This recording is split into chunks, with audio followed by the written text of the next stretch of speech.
مریم نواز کو یہ کہنا چاہتی ہوں کہ نہ آپ کی کوئی سیاسی حیثیت ہے، نہ آپ کا کوئی قد کاٹ ہے، نہ آپ کی کوئی پولیٹیکل ٹریننگ ہے، نہ آپ کی کوئی ورتھ ہے، آپ ریجیکٹڈ ہیں ہر طریقے سے، اور آپ اٹھ کے اپنا قد بڑھانے کے لیے پرائم منسٹر عمران خان کی کریڈیبلٹی کے اوپر سوال کرتی ہیں۔ تو میں آپ کو یہ بات بتا دوں کہ پرائم منسٹر عمران خان 22 کروڑ عوام کا نمائندہ ہیں، منتخب پرائم منسٹر ہے، 1 کروڑ 70 لاکھ ہم نے ووٹ دیا ہے، چاہے وہ شان رسول کا مقدمہ ہو،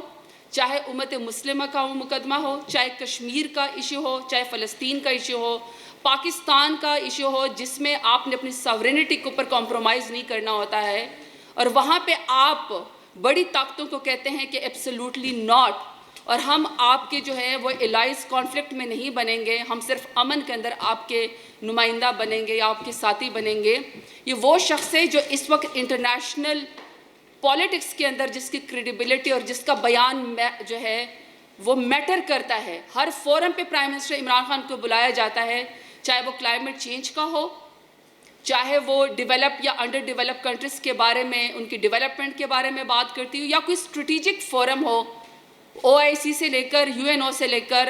پرائم منسٹر عمران خان کی بات اور کریڈیبلٹی اور ان کا وزن جو ہے وہ میٹر کرتا ہے۔ تو 22 کروڑ عوام نے ان کو منتخب کیا ہے، آپ کے چھوٹی چھوٹی باتوں سے اور آپ کے ذاتی مفاد سے اور آپ کے بغض و عناد سے، اور جو گالی گلوچ کی لینگویج آپ استعمال کرتی ہیں، یقین کریں کہ آپ کی اس بات سے پرائم منسٹر عمران خان کی ذات کو اور ہماری حکومت کو فرق کوئی نہیں پڑتا۔